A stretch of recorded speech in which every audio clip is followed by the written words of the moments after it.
सभी हमें बहुत प्यार दे रहे हैं, उसके लिए धन्यवाद। आप में से बहुत से सब्सक्राइबर ने हमारी स्टोरी में अपना नाम ऐड करने की रिक्वेस्ट की थी। उनके नाम आज की स्टोरी में ऐड किए गए हैं।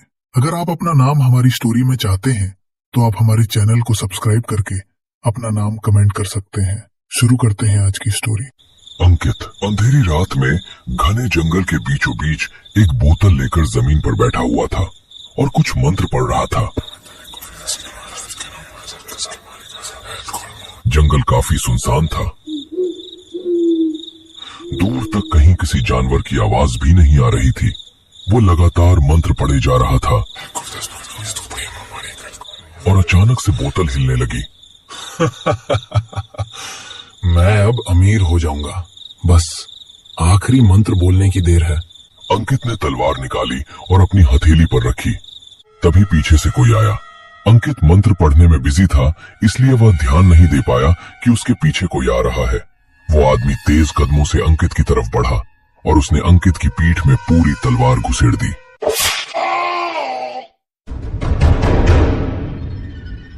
अंकित ने मुड़कर उस आदमी की तरफ देखा और जोर से चिल्लाया, धोखा, मेरे साथ धोखा। उस आदमी ने बिना एक सेकंड गवाए तेज रफ्तार में वहां से भागना शुरू किया और जंगल से दूर निकल गया। 2 महीने बाद प्रीतमपुर गांव के पास ही एक घना जंगल था जहां जोया अपने प्रेमी का इंतजार कर रही थी। अरे, ये ईशान कहाँ रह गया? कब से इसका इंतजार कर रही हूँ। तभी किसी ने जोया के कंधे पर हाथ रखा।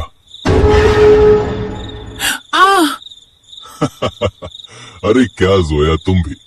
इस पूरे जंगल में मेरे सिवा और कौन तुमसे मिलने आएगा? क्यों घबराती रहती हो? ईशान, ये जंगल अपने आप में ही कितना डरावना है और ऊपर से तुम्हें मस्ती सूझ रही है। ये तुम्हारा ही आइडिया था ना ऐसी सुनसान जगह पर मिलने का, वरना भला कौन आएगा ऐसे जंगल में? जोया और ईशान दोनों प्यार भरी बातें करने में लगे हुए थे। तभी अचानक पेड़ के पीछे से एक काला साया निकला। ईशान, क्या तुमने वो देखा? यहाँ कोई था। अरे क्या जोया, तुम डरती बहुत हो। तुम्हारे और मेरे सिवा यहाँ कोई नहीं है। तभी अचानक ईशान के पीछे से एक काला साया निकला जो देखने में बेहद भयानक था। जोया उसे देखकर चीखने लगी। उसने शेर की तरह गुर्राना शुरू किया और एक ही झटके में ईशान की छाती में अपने लंबे नाखून घुसेड़ दिए। जोया डर के मारे चीख पड़ी और वहां से अपनी जान बचाकर अपने गांव की तरफ भागी।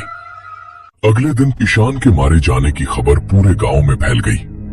जोया की बातों पर किसी को विश्वास नहीं हो रहा था, लेकिन ईशान की लाश देखकर ऐसा लग रहा था मानो उसके शरीर में खून का एक कतरा भी नहीं बचा हो।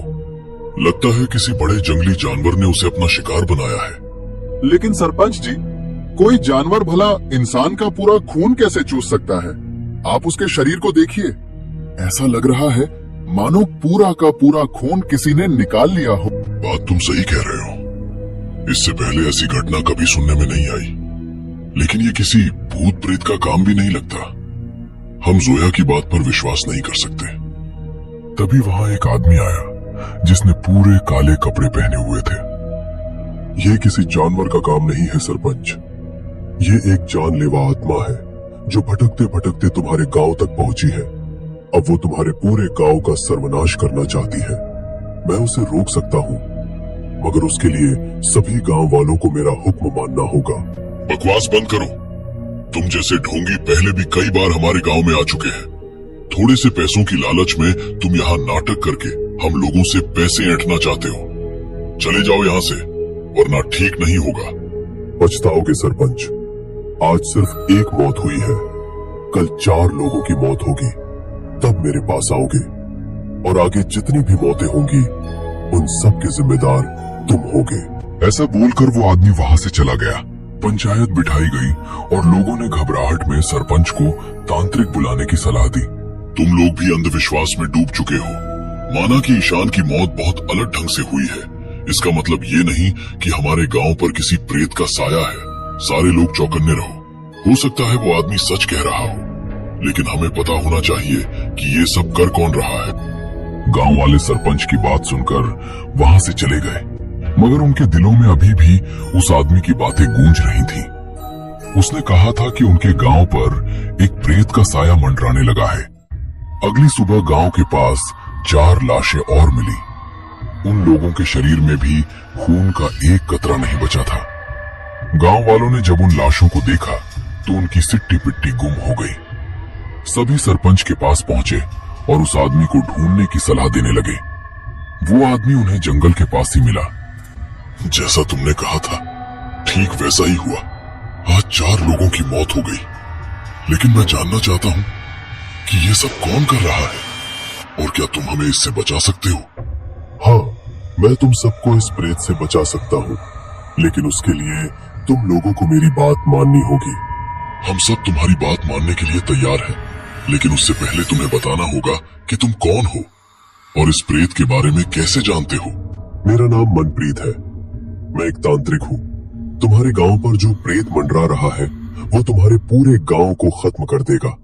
भटकती आत्मा को आसानी से काबू में नहीं किया जा सकता, लेकिन अगर तुम लोगों ने मेरी बात मानी तो सारे गांव वालों को मरना नहीं पड़ेगा। ये प्रेत यहाँ आया कैसे और तुम ये सब कैसे जानते हो?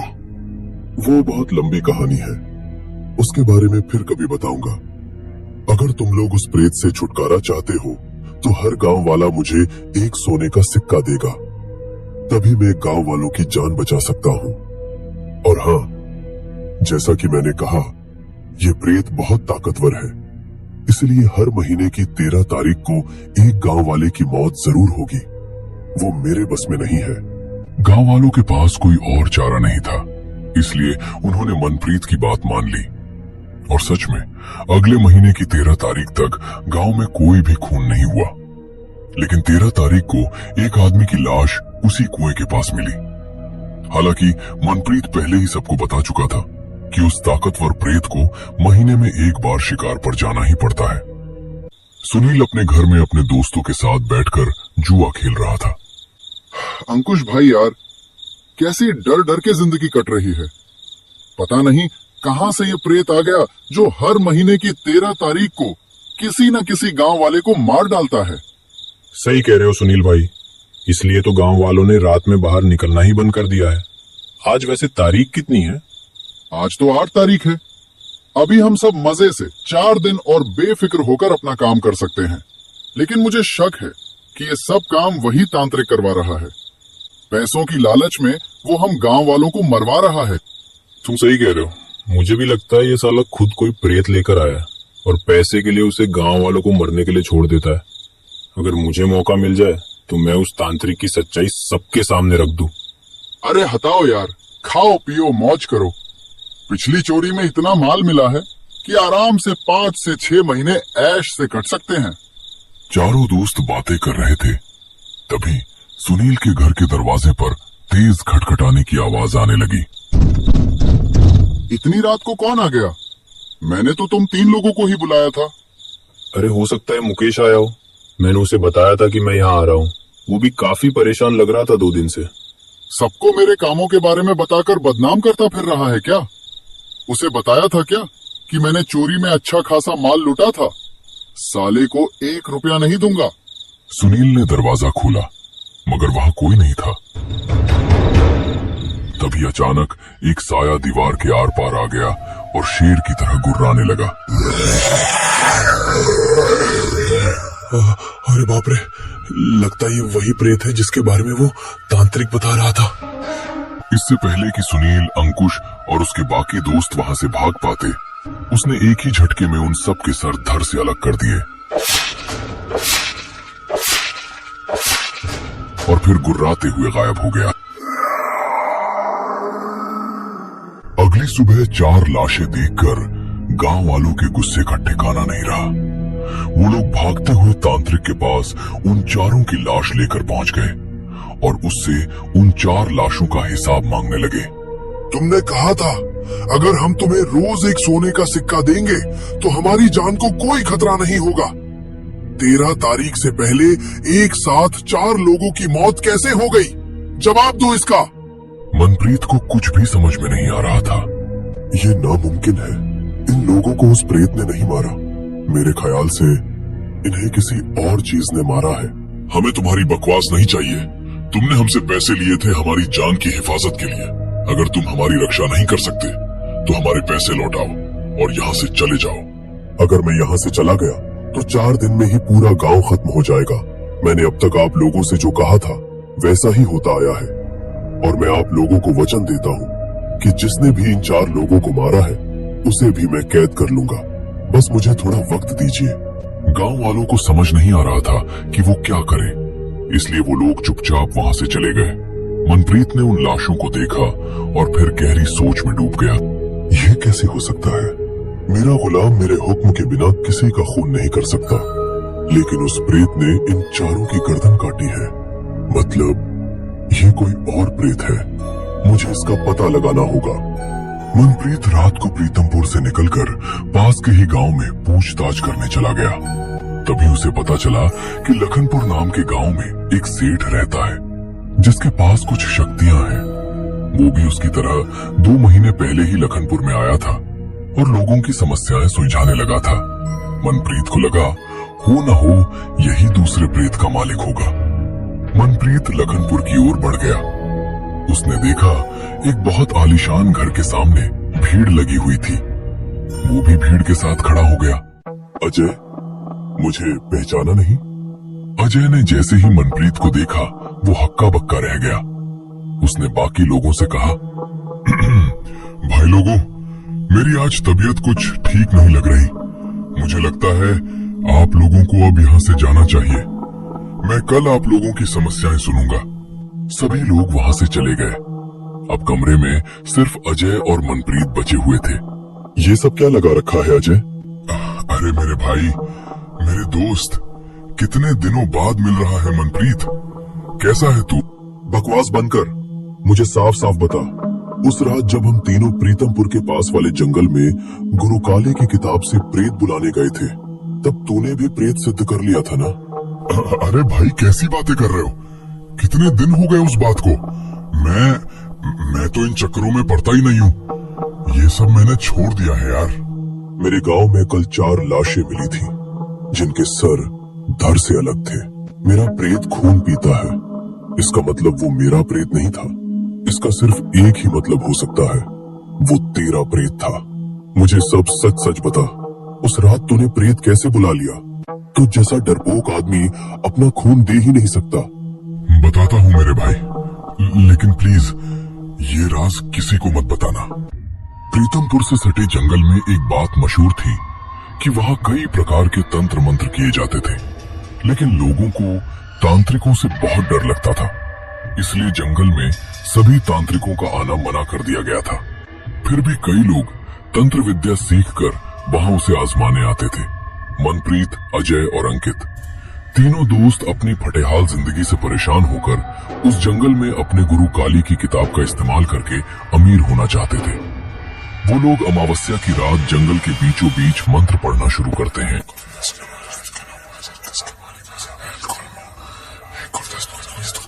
मंत्रों के पढ़ने से उन तीनों के सामने एक किताब प्रकट होती है। किताब को देखते ही अंकित उसे पकड़ लेता है। पहले मुझे किताब पढ़नी है। औकात में रहकर बात किया कर मनप्रीत। जब तक मैं प्रेत सिद्ध नहीं कर लेता तब तक तू इस किताब को नहीं पढ़ सकता। अरे भाई लोगों, इसमें लड़ने की क्या बात है? एक एक करके तीनों पढ़ लेंगे ना?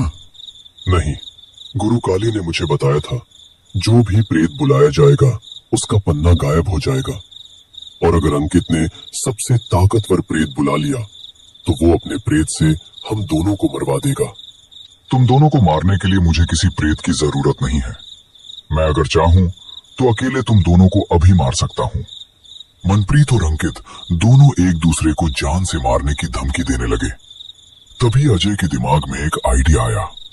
मेरे दोस्तों, एक काम कर सकते हैं ना? हम हर एक प्रेत वाला कागज फाड़कर एक दूसरे को दे देते हैं। गुरु काली ने कहा था मंत्र सिद्ध होने के बाद फटा हुआ कागज भी वापस किताब में चढ़ जाता है और पन्ने पर लिखा सब कुछ गायब हो जाता है। लेकिन मुझे फिर भी इस अंकित पर भरोसा नहीं है। वो सबसे ताकतवर प्रेत बुलाकर बेईमानी कर सकता है। तेरे पास कोई और रास्ता हो तो आजमा कर देख ले। मेरे हाथ से किताब छीनना तेरे बस की बात नहीं है। अंकित ने 2 पन्ने फाड़कर मनप्रीत और अजय को दे दिए। मनप्रीत को अंकित पर बिल्कुल भरोसा नहीं था, इसलिए वो उन दोनों को वहीं छोड़कर वहां से चला गया। तलवार बुलाने वाला मंत्र पता है या वो भी मैं बता दूं? जानता हूं भाई, लेकिन मुझे अंधेरे जंगल में डर लग रहा है। तब तो आज तेरी मौत तो पक्की है अजय, क्योंकि जब प्रेत को सिद्ध करने के लिए तलवार भिगोनी पड़ेगी तब तू रोने लगेगा। तेरे अंदर इतना कलेजा है ही नहीं कि अपने शरीर से खून निकालकर तलवार को पूरा गीला कर दे। और अगर तूने मुझसे पहले प्रेत सिद्ध नहीं किया तो मैं उस प्रेत का इस्तेमाल सबसे पहले तेरे ऊपर करूंगा। क्यों इतना भयानक मजाक करते हो अंकित? हम दोनों दोस्त हैं यार। अंकित बिना कुछ बोले सिद्धि प्राप्त करने में लग गया। अजय भी थोड़ी दूर जाकर मंत्र पढ़ने लगा। अजय के दिल में डर बैठ चुका था कि अगर अंकित ने पहले प्रेत सिद्ध कर लिया तो वो उसे जिंदा नहीं छोड़ेगा। अजय मंत्र बोलता जा रहा था। तभी उसके सामने रखी बोतल हिलने लगी। जय हो मेरे गुरुदेव काली की। बोतल हिलने लगी, मतलब बस अब आखिरी मंत्र पढ़ना है, लेकिन मैं तलवार से खुद का खून कैसे निकालूं? मुझे डर लग रहा है, लेकिन इस सिद्धि में ये कहीं नहीं लिखा कि मुझे खुद का खून देना है। सिर्फ इंसानी खून देने की बात लिखी है। मतलब मैं इस अंकित का खून भी दे सकता हूं। इससे मेरे दोनों काम सफल हो जाएंगे। हाँ, यही करना ठीक होगा। अजय ने देखा कि अंकित के सामने रखी बोतल भी हिलने लगी थी। वो तलवार लेकर दौड़ता हुआ अंकित के पास गया और उसने उसकी पीठ में तलवार घुसेड़ दी। अंकित जोर से चीखने लगा। अजय भागते हुए आया और उस खून से सनी तलवार को बोतल के ऊपर रख दिया। जैसे ही तलवार बोतल पर रखी गई, उसमें से एक भयानक प्रेत निकला जो शेर की तरह गुर्रा रहा था। मतलब तूने अंकित को मार डाला था? उसने मुझे जान से मारने की धमकी दी थी। अगर मैं उसे नहीं मारता तो वो मुझे मार देता। तूने बहुत अच्छा किया। वो अगर बच जाता तो हम में से कोई नहीं बच सकता है। चल, अब ये बता, तू पैसे कैसे कमाता है? मैं यहाँ लोगों की समस्याएं सुनता हूँ और उससे पैसे कमाता हूँ। प्रीतमपुर गांव के उन 4 लोगों को क्यों मरवाया? मेरी उनसे कोई जाति दुश्मनी नहीं थी। मेरे पास एक आदमी आया था। उसने कहा था कि जब वो एक बारात में उस गांव में गया था तो उन 4 लोगों ने उसका पैसा चुरा लिया था। उसने मुझे कुछ पैसे दिए थे, इसलिए मैंने उन लोगों को मरवा दिया। बुरा ना मानो तो क्या तुम बता सकते हो तुम पैसे कैसे कमाते हो? मैं तो लोगों से सीधा बोलता हूँ कि मैं तांत्रिक हूँ। मैंने अपने प्रेत को उन लोगों पर छोड़ दिया था और उनसे कहा, अगर मौत से बचना है तो मुझे पैसे दो। चलो अच्छा है तुम आ गए। आज मेरा भाई भी एक प्रेत को सिद्ध करने वाला है। मैं आज रात जंगल में उसकी साधना देखने जाने वाला था। तुम चाहो तो मेरे साथ चल सकते हो। ठीक है, रात को मैं तुम्हारे साथ चलने के लिए तैयार हूँ। ये भैया भी पता नहीं कहाँ रह गए। मुझे अकेले यहाँ बहुत डर लग रहा है। तभी उसे महसूस हुआ जैसे उसके पीछे कोई खड़ा हो। उसने मुड़कर देखा तो एक भयानक काला साया उसके सामने खड़ा था। वो जोर जोर से गुर्रा रहा था। इससे पहले कि उमेश कुछ कर पाता, वो साया उसे निगल गया। थोड़ी देर बाद जब वहां अजय और मनप्रीत पहुंचे तो उन लोगों ने उमेश को आवाज लगाना शुरू किया। उमेश, उमेश, कहां हो तुम? लेकिन वो कहीं भी दिखाई नहीं दिया। पता नहीं उमेश भी कहां रह गया। मैंने उसे आज रात का ही समय दिया था। तेरा भाई है ना, तेरी ही तरह डरपोक होगा। तू इधर देख, मैं उधर देखता हूँ। किसी पेड़ के पीछे छुपा होगा। अजय और मनप्रीत उमेश को अलग अलग जगह पर ढूंढने लगे। तभी थोड़ी देर बाद अजय को एक पेड़ के पास खून दिखाई दिया। वो गौर से देखता है तो वहां उसे उमेश की घड़ी मिल जाती है। उमेश उसका रोना सुनकर मनप्रीत वहां आ जाता है। पागल हो गया है क्या? रो क्यों रहा है? आज अमावस की रात है, कोई ना कोई यहाँ जरूर तंत्र विद्या कर रहा होगा। तेरा रोना सुनकर वो लोग यहाँ आ जाएंगे।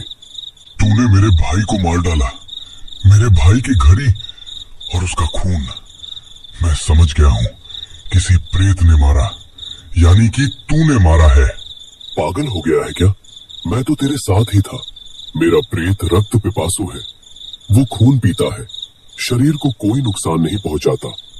कहीं तेरा प्रेत बेकाबू होकर तेरे भाई की जान तो नहीं ले गया? मेरा प्रेत मुंड भक्षी है, वो सिर्फ सर खाता है और बाकी शरीर को नुकसान नहीं पहुंचाता। लेकिन यहाँ तो पूरा का पूरा शरीर गायब है। एक काम कर, किताब में देखकर बता। अजय ने मंत्र पढ़ा और उसके सामने गुरु काली की किताब प्रकट हुई। उसने गायब पन्नों को देखना शुरू किया। तभी उसे कुछ याद आया। कालदाही प्रेत का पन्ना गायब है। तो हो सकता है किसी ने उसे सिद्ध किया हो और वो आदमी हमें यही मिल जाए। नहीं, मुझे याद है, अंकित ने एक बार जिक्र किया था कि अगर उसे सिद्धि प्राप्त हो गई तो वो कालदाही को बुलाएगा। इसका मतलब ये अंकित का प्रेत है। लेकिन तूने तो कहा था कि अंकित मर चुका है। तभी पीछे से एक साया आया और जोर से गुर्राने लगा।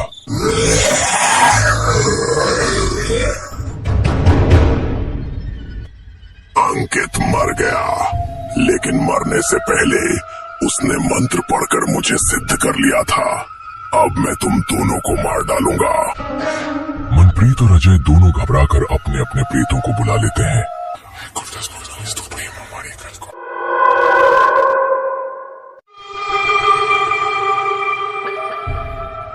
हमारी इस प्रेत से जान बचाओ।